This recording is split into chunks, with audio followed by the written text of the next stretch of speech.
সমগ্ৰ ৰাজ্যতে বৰ্তমান কৰোনা মহামাৰীৰ আতংক। কৰোনাৰ সংক্ৰমণ যাতে বৃদ্ধি নহয় তাৰ বাবে ৰাজ্য চৰকাৰে দিনৰ 1 বজাৰ পৰা সান্ধ্য আইন ঘোষণা কৰিছে। কিন্তু সান্ধ্য আইনৰ মাজতে কিছু লোকৰ অৱস্থা হৈ উঠিছে অতি শোচনীয়। শোণিতপুৰৰ বালিপৰা কেন্দ্ৰস্থলত থকা হোটেলবোৰৰ পৰা খুজি মাগি জীৱন নিৰ্বাহ কৰা মগনীয়াসকলৰ অৱস্থা এতিয়া পানীত হাঁহ নচৰা হৈছে। এমুঠি অন্নৰ বাবে এইসকল লোকে এতিয়া হাহাকাৰ কৰিবলগীয়া হৈছে, কিয়নো দিনৰ 1 বজাৰ লগে লগে হোটেল ৰেস্তোৰাঁসমূহ বন্ধ হৈ পৰে। ফলত তেওঁলোকৰ খোৱা বোৱাৰ ক্ষেত্ৰত যথেষ্ট অসুবিধাৰ সৃষ্টি হৈছে। নিশা এসাঁজ ভাতৰ অপেক্ষাত ৰৈ থাকে এইসকল পদপথৰ ভিক্ষাৰী। আৰু এনে সময়তেই বালিপৰাৰ কেইজনমান যুৱকে দেখুৱালে মহানুভৱতা।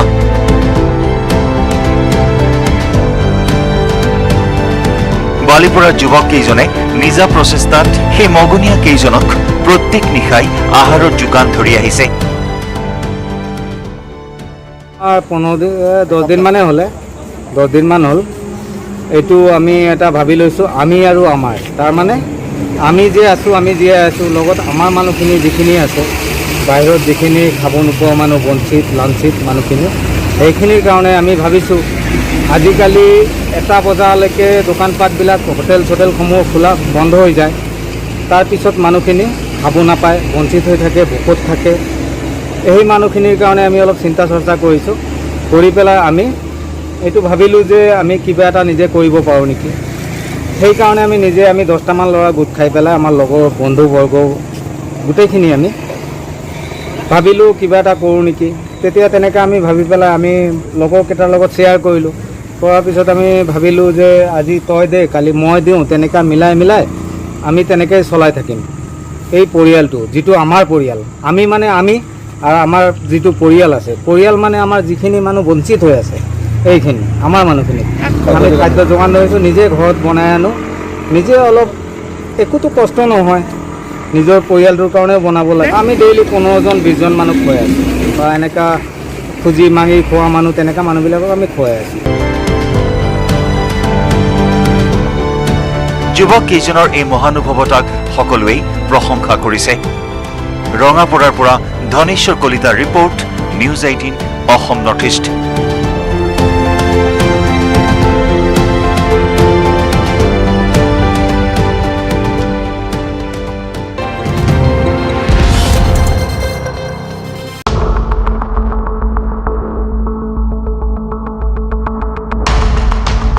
ৰাজ্যত কিছু পৰিমাণে কমিছে কৰোনা আক্ৰান্তৰ সংখ্যা। আংশিক লকডাউনে এতিয়া অসুবিধাত পেলাইছে মাছ কাছসমূহকো। বৰ্তমান কৰোনা ভাইৰাছৰ প্ৰাদুৰ্ভাৱৰ ফলত মঠ মন্দিৰলৈ ভক্তপ্ৰাণ ৰাইজৰ আগমন প্ৰায় বন্ধ হৈ পৰাত মঠ মন্দিৰৰ পুখুৰীৰ মাছ কাছ থকা পশু পক্ষী তীব্ৰ খাদ্য সংকটত পৰিছে। খাদ্যৰ অভাৱত মৃত্যুৰ মুখত পৰিব লগা হৈছে মাছ কাছ তথা অন্যান্য পশু পক্ষী। বিশেষকৈ ভক্তপ্ৰাণ ৰাইজে আগবঢ়োৱা বিবিধ খাদ্যৰ ওপৰত নিৰ্ভৰশীল পুখুৰীৰ মাছ কাছ আৰু সত্ৰৰ চৌদিশে থকা চৰাই চিৰিকটিসমূহ। কিন্তু বৰ্তমান বন্ধ হৈ পৰিছে মঠ মন্দিৰসমূহ, আৰু যাৰ ফলত খাদ্যৰ সংকটত পৰিছে মাছ কাছ। তেনে সময়তে দৰং জিলাবাসী ৰাইজৰ সহযোগত 3টাকৈ সংগঠনে দৰঙৰ ঐতিহাসিক খতৰা সত্ৰ আৰু পদ্মা থান দেৱালয়ৰ পুখুৰীত থকা কাছ মাছৰ লগতে পাৰ চৰাইক খাদ্য সামগ্ৰী যোগান ধৰে।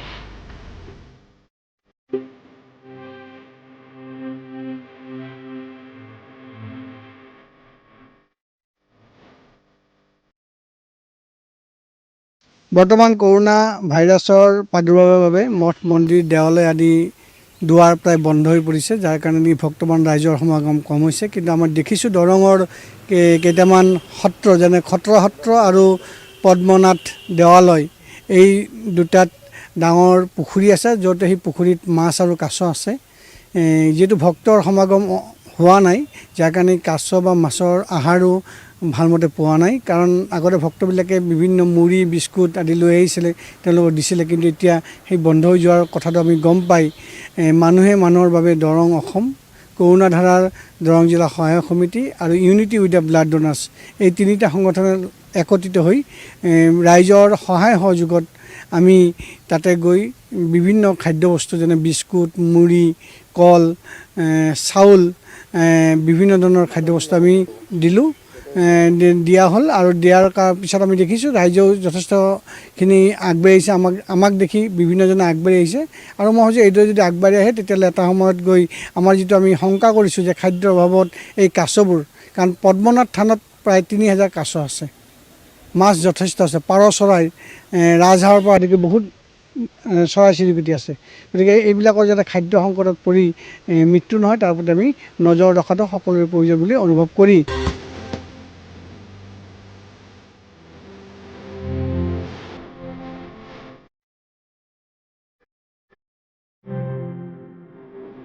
কৰোণা ধাৰা দৰং জিলাৰ সহায়ক সমিতি আৰু মানুহে মানুহৰ বাবে দৰং অসম আৰু ইউনিটি উইথ দ্য ব্লাড ডনাৰ্ছ নামৰ মানৱতাবাদী সংগঠন তিনিটাই যৌথভাৱে দৰং জিলাৰ ঐতিহ্যমণ্ডিত খটৰা সত্ৰ আৰু পদ্মাথান দেৱালয়ৰ পুখুৰীত থকা কাছ মাছৰ লগতে পাৰ চৰাইকো খাদ্য সামগ্ৰী যোগান ধৰিছে।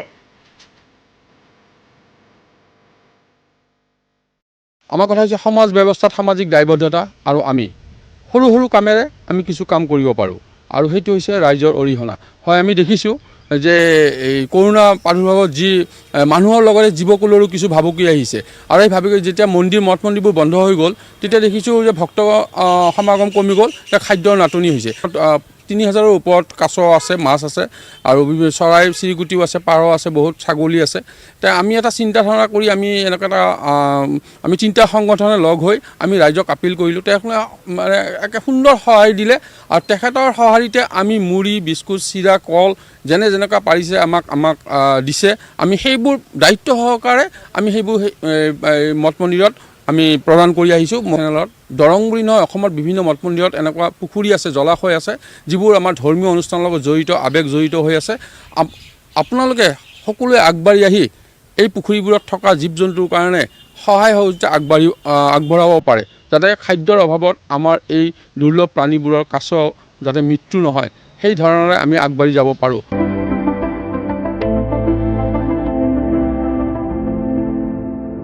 নিজে খাদ্য দিয়াৰ লগতে কিছু খাদ্য মন্দিৰ কমিটিক জমা দিয়ে যাতে খাদ্যৰ সংকটত পৰিব লগা নহয় মন্দিৰৰ মাছ কাছ পশু পক্ষী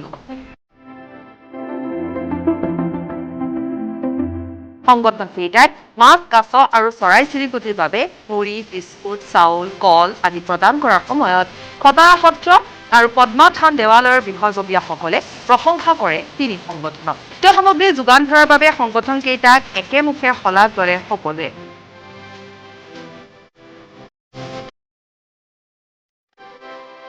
বাংলাদেশৰ পৰা নৱজ্যোতি মহন্তৰ ৰিপৰ্ট নিউজ 18 অসম নৰ্থ।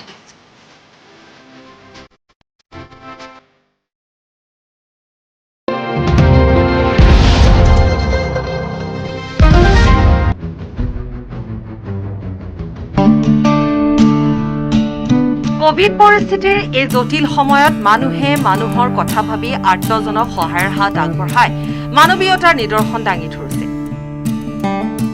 এই সময় আৰ্তজনক সহায় আৰু কৰোনা যোদ্ধাক সন্মান আৰু মনোবল বৃদ্ধি কৰাৰ। কোভিড পৰিস্থিতিত ঢেকিয়াজুলি অঞ্চলত বিশ্ব হিন্দু পৰিষদ আৰু বজৰং দলৰ শোণিতপুৰ জিলা সমিতিৰ উদ্যোগত প্ৰশংসনীয় পদক্ষেপ। বিগত কেইবাদিনো ধৰি বিশ্ব হিন্দু পৰিষদ আৰু বজৰং দল শোণিতপুৰ জিলা সমিতিৰ উদ্যোগত কৰোনা যোদ্ধা কৰ্তব্যৰত আৰক্ষীৰ লোক এম্বুলেন্স চালকসকলক দুপৰীয়াৰ আহাৰৰ টোপোলা প্ৰদান কৰি আহিছে ঢেকিয়াজুলি অঞ্চলত। বিশ্ব হিন্দু পৰিষদ আৰু বজৰং দলৰ সদস্যসকলে ঢেকিয়াজুলি আৰক্ষী থানা ঠেলামৰা আৰক্ষী থানা আৰু মিছামাৰী আৰক্ষী থানাত উপস্থিত হৈ কৰ্তব্যৰত আৰক্ষীৰ লোকসকলক দুপৰীয়াৰ আহাৰ প্ৰদান কৰি আহিছে। এনে জটিল সময়ছোৱাত বিশেষকৈ আৰক্ষীৰ লোকসকলক এম্বুলেন্স চালকসকল তথা অন্যান্য জৰুৰীকালীন সেৱাত নিয়োজিত কৰ্মকৰ্তাসকলৰ মনোবল বৃদ্ধি কৰিবলৈ বিশ্ব হিন্দু পৰিষদ আৰু বজৰং দলৰ এই পদক্ষেপ সকলোৱে প্ৰশংসা কৰিছে। নিশ্চয়কৈ এই কোভিড পৰিস্থিতিৰ সময়ত বিভিন্নজনে আৰ্তজনৰ ওচৰত কাষত থিয় হৈ সহায়ৰ হাত আগবঢ়াইছে। ইয়াৰ সমান্তৰালকৈ শোণিতপুৰ জিলাৰ ঢেকিয়াজুলি মিছামাৰী ঠেলামৰা অঞ্চলত বিশ্ব হিন্দু পৰিষদ আৰু বজৰং দলৰ কাৰ্যকৰ্তাসকলে দিনে নিশাই আচলতে তেওঁলোকে আৰ্তজনৰ ওচৰত থিয় হৈছে, সহায়ৰ হাত আগবঢ়াইছে। ইয়াৰ উপৰিও যিসকল ক'ভিড যোদ্ধা আৰক্ষীৰ লোকসকলো আচলতে দিনে নিশাই তেওঁলোকে কৰ্তব্যত ব্যস্ত হৈ আছে। সেইসকল লোককো তেওঁলোকে দুপৰীয়াৰ আহাৰ যোগান ধৰিছে, যিহেতু দুপৰীয়া হোৱাৰ লগে লগে যিহেতু বন্ধ হৈ পৰে দোকান পোহাৰ সকলো, সেই সময়টোত আচলতে আৰক্ষীৰ লোকসকলক কিছু লঘু আহাৰৰ ব্যৱস্থা কৰি এক প্ৰকাৰে সহায়ৰ হাত আগবঢ়াইছে বজৰং দল আৰু বিশ্ব হিন্দু পৰিষদৰ কাৰ্যকৰ্তাসকলে। বিগত এসপ্তাহ ধৰি তেনেধৰণে তেওঁলোকে কাৰ্যসূচী ৰূপায়ণ কৰিছে আৰু আগন্তুক সময়তো এই সংগঠনটোৰ তেনেধৰণে কাৰ্যসূচী অব্যাহত থাকিব বুলি জানিবলৈ দিছে। বিশ্ব হিন্দু পৰিষদ বজৰং দলৰ উদ্যোগত আজিৰ তাৰিখত যি কৰোণা মহামাৰীত ভিতৰত আৰক্ষী বিষয়াসকল যি ধৰণৰ কষ্ট কৰি আছে, তেখেতসকলে নিজৰ জীৱনৰ ত্যাগ কৰি নিজৰ জীৱনৰ কথা চিন্তা নকৰি আজি আমাৰ সাধাৰণ মানুহৰ কাৰণে যিখিনি সেৱা আগবঢ়াইছে তাৰ কাৰণে আমি কৃতজ্ঞ। আৰু সেইকাৰণে সিহঁতৰ কাৰণে তেখেতসকলৰ কাৰণে আমি যদি কিবা এটা সামান্য যি খোৱাৰ এটা ব্যৱস্থা কৰোঁ তাৰ প্ৰতি তাৰ প্ৰতি লক্ষ্য ৰাখি আজি আমি আগবাঢ়ি আহিছোঁ। অকল আৰক্ষীসকলকে আহাৰ যোগান ধৰা নহয়, আমি আমাৰ যি ঢেকীয়াজুলি মৰিখালি আছে, মৰিখালিত আপোনাৰ যিসকল ক'ভিড পজিটিভসকলক যি আপোনাৰ জ্বলোৱা হৈছিল, তাৰ অৱস্থা খুবেই বেয়া আছিল। আমি গৈ পেলাই তাত চেনিটাইজ কৰিছোঁ, লগতে চাফা কৰিছোঁ আৰু অনুৰোধ জনাইছোঁ সকলোকে যাতে যি পৰিষ্কাৰ যাতে বিনষ্ট নকৰে। আৰু লগতে আমি যিমানখিনি পাৰোঁ আমাৰ সংগঠনৰ ফালৰ পৰা আমি সহায় আগবাঢ়ি যাম। আৰু লগতে যিসকল দুখীয়া মানুহ আছে, আমাৰ যিসকল ধৰক ক'ভিড পজিটিভ হৈছে, তেখেতসকলে বজাৰ কৰিব পৰা নাই, আমি যেতিয়া আমি গম পাইছোঁ আমি আগবাঢ়ি গৈছোঁ। আৰু যিহেতু আমি এইখন দেশতে বসবাস কৰোঁ, তাৰ প্ৰতি আমাৰ কিছুমান দায়িত্ব আছে, কৰ্তব্য আছে, সেইখিনি আমি পালন কৰিছোঁ। হয়, আমাৰ ঢেকীয়াজুলি থানা, ঠেলামাৰ থানা আৰু মিছামাৰী থানা যিসকল আৰক্ষী আছে, যিসকল অন ডিউটি কৰি আছে, তেখেতসকলে আমি সেৱা আগবঢ়াইছোঁ। আমি মোটামুটি এসপ্তাহ প্ৰগ্ৰাম কৰিছোঁ। যদি লকডাউন যদি আকৌ বঢ়ায় তেতিয়া আমি আৰু হয়তো আগলৈ চিন্তা কৰিম। আনহাতে সংগঠনটোৰ এই কাৰ্যসূচী আগন্তুক সময়তো অব্যাহত থাকিব বুলি জানিবলৈ দিছে।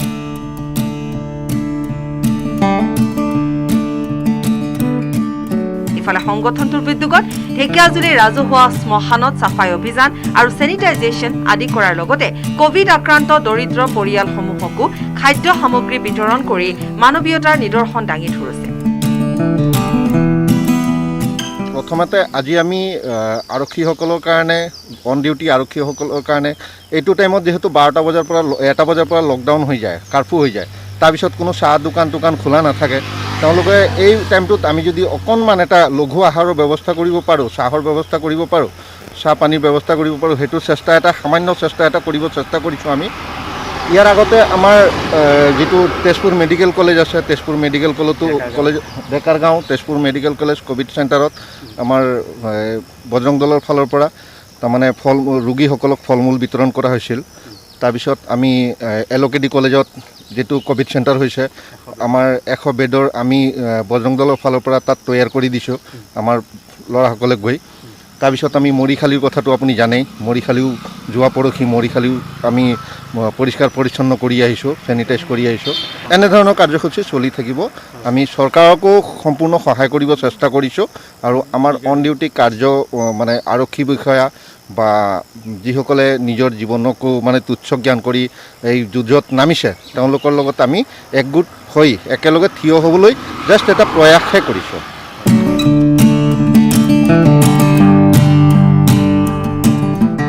ঢেকীয়াজুলিৰ পৰা হৰেণ ভূমিজৰ report, news 18 Assam north east.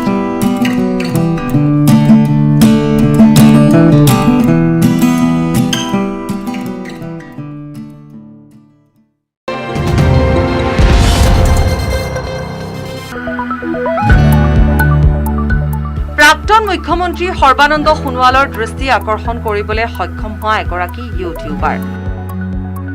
Morigaon জিলাৰ ভুৰা গাঁৱত ৰব্বানী সয়াম নামৰ ইউটিউবাৰগৰাকী থিয় দিছেহি বান খহনীয়াত বিধ্বস্ত ভুৰা গাঁৱৰ দুখীয়া পৰিয়ালৰ কাষত।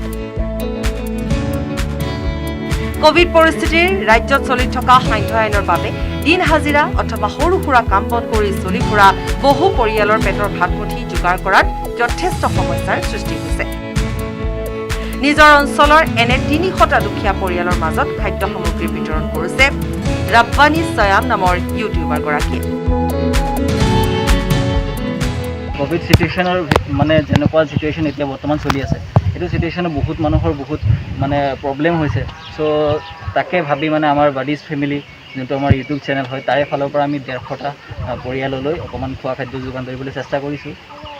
এই পৰিয়ালখিনি খহনীয়াগ্ৰস্ত নে?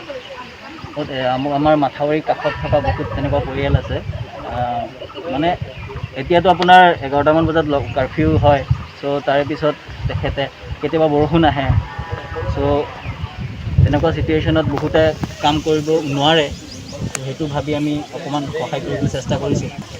আজি আপোনাৰ ইয়াতে আছে 8টা আইটেম আছে আমাৰ চাউল আছে, আলু আছে, পিঁয়াজ আছে, তেল লগতে আপোনাৰ নিমখ আছে আৰু মানে টোটেল 8টা সামগ্ৰী আছে, বিস্কুটো আছে। ইউটিউব চেনেলটোৰ পৰা উপাৰ্জন হোৱা ধনেৰে চাউল, দাইল, মিঠাতেল, আলু, পিঁয়াজ আদি 8বিধ সামগ্ৰী কিনি বিতৰণ কৰি নিজৰ মহানুভৱতাৰ পৰিচয় দাঙি ধৰিছে। হয়, তাৰমানে বাৰ্ডিছ ইউটিউব চেনেলৰ স্বত্বাধিকাৰী ৰাব্বানী স্বয়ম হয়, তেখেতে আমাৰ মাজত আহি আজি তেখেতে মোৰ ভাতৃ সৰু ভাতৃ সঁচাকৈ তেখেতে আজি বহুদিন লকডাউনৰ ঘৰতে আছে। তেখেতে যি ৰাইজৰ প্ৰতি দুখ দৰ্শাৰ প্ৰতি কোভিড যি চিটুৱেশ্যনৰ প্ৰতি ৰাইজৰ দুখ দৰ্শাৰ প্ৰতি সঁহাৰি জনাইছে যথেষ্ট আমি আনন্দিত হৈছোঁ আৰু প্ৰশংসনীয় আৰু উৎসাহ দিছোঁ যাতে ভৱিষ্যত প্ৰজন্মকে ৰাইজৰ লগত থাকি আৰু আগুৱাই লৈ যাব পাৰে। তেখেতৰ নিজা ইনকামৰ পৰা হয়, নিশ্চয় তেখেতে নিজাববীয়াকৈ ইউটিউবৰ পৰা যিখিনি আৰ্ণ আহে তেখেতে সেইখিনি ফালৰ পৰা ৰাইজক সহায় কৰিছে, যথেষ্ট ভাল লাগিছে আৰু উৎসাহ দিছোঁ ভৱিষ্যত জীৱনলৈ যাতে আৰু আগুৱাই যাব পাৰে ৰাইজৰ লগত থাকিবলৈ। মৰিগাঁৱৰ পৰা Pawan Deka report, news 18 Assam north east.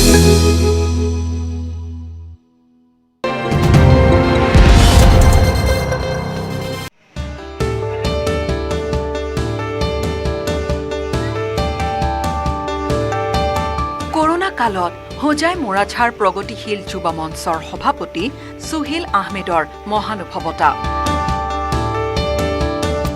ডবকাৰ টেক্সি চালকৰ মাজত বিতৰণ কৰিলে অত্যাৱশ্যকীয় বিভিন্ন সামগ্ৰী।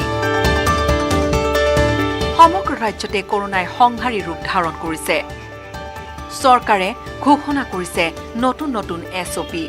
চৰকাৰে নতুন SOP ঘোষণা কৰাৰ পিছতে দিশহাৰা হৈ পৰিছে বহু লোকৰ লগতে টেক্সি চালকসকল।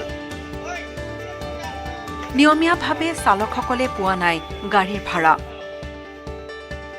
যাৰ ফলত চালকসকলে পৰিয়ালটোত যোগান ধৰিব পৰা নাই এমুঠি অন্ন। টেক্সি চালকসকলে বিগত কিছুদিন পূৰ্বে দিশহাৰা হৈ বিচাৰিছিল সাহায্য।